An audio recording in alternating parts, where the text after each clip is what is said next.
Alors bonjour. Bonjour. Bonjour. Est-ce que vous pourriez nous présenter votre équipe, comment vous vous appelez, depuis combien de temps vous faites la coupe? Oui, bien sûr.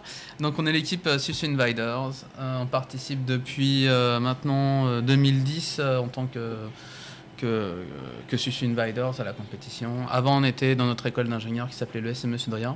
Okay. Donc, on s'occupait de l'association et puis on a voulu continuer, en particulier, à participer à la coupe. Voilà. D'accord. Ok. Vous êtes deux ou il y a d'autres personnes? Alors, on est deux. Donc, il y a Pierre-Emmanuel et puis moi-même. Ok. Donc moi je m'occupe de la partie mécanique et Pierre-Emmanuel s'occupe de la partie soft et puis hardware électronique.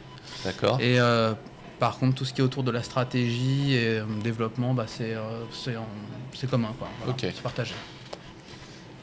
Vous avez fait des trucs assez complexes visiblement comme robot. Est-ce que vous pouvez nous expliquer exactement ce que fait chacun des deux comme action? Alors par rapport au règlement, cette année on avait décidé d'attaquer directement la dune, enfin un rush quoi, comme la plupart des équipes, juste pour monopoliser au moins cette partie du terrain. D'accord. Donc on avait décidé aussi de faire les poissons et puis on avait voulu faire la construction. Donc le but c'était qu'on fasse une grosse muraille pour faire beaucoup de points. Voilà. Ok. Donc on s'est réparti les tâches entre le gros et le petit robot. Donc le gros s'occupait d'aller récupérer seulement 2 petites colonnes sur la dune et le moyen tas de sable, celui qui est proche de la dune. Ok. On stockait tous les éléments de jeu dans le robot. Donc de souvenirs, je crois qu'on pouvait en mettre 16. Juste comme ça, 16 éléments en totalité, qu'on allait après dépiler pour faire la muraille. Donc c'était de la vraie construction, quoi. C'était pas de la déconstruction comme peut faire d'autres équipes. Et le petit robot, du coup, lui, il s'occupe, il préconstruit un petit peu cette dune, enfin cette muraille, et puis après il s'occupe des poissons. Voilà. D'accord. Ok.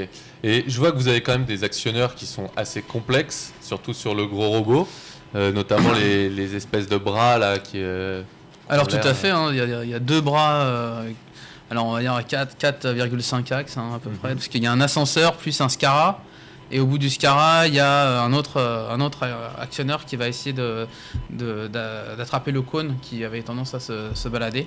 Et au bout de chaque bras, il y a 2 pompes à vide qui se répartissent chacune de 2 ventouses. Ok. Donc ça permettait de manipuler 3 blocs par bras. Voilà. Et ça, est-ce que c'est des éléments que vous réutilisez d'une année sur l'autre? Ou est-ce que vous les développez à chaque fois je suppose que non, parce que les cinématiques ont l'air assez complexes, de ce que j'en ai vu pour l'instant. Alors sur l'électronique, on la garde tous les ans. Le soft, on a une base qu'on réutilise. La mécanique est entièrement refaite chaque année. Et par exemple, là, pour les bras, c'est quelque chose qu'on n'avait pas. Donc on a, pour les cinématiques, qu'on a mis en place cette année. D'accord. Vous avez une cinématique inverse dessus ou c'est tout en préprogrammé Alors c'est assez compliqué parce qu'il y a pas mal de contraintes mécaniques, mais disons qu'on a décidé de faire les choses proprement. D'accord. Et au niveau stratégie, est-ce qu'ils communiquent entre eux les robots? Est-ce qu'ils sont complètement autonomes? Est-ce que... Ils sont capables de communiquer entre eux. Ouais. D'accord.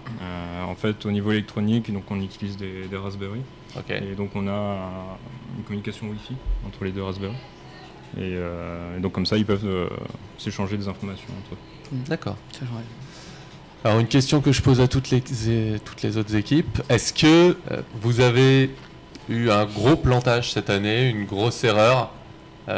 Globalement, la réponse est oui. Il y a toujours eu un truc.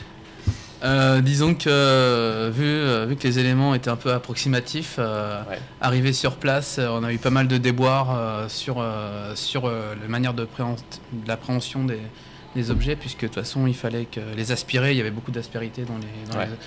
Donc on a rajouté un peu de mousse sur les ventouses, mais bon, ça n'a pas résolu 100% des problèmes.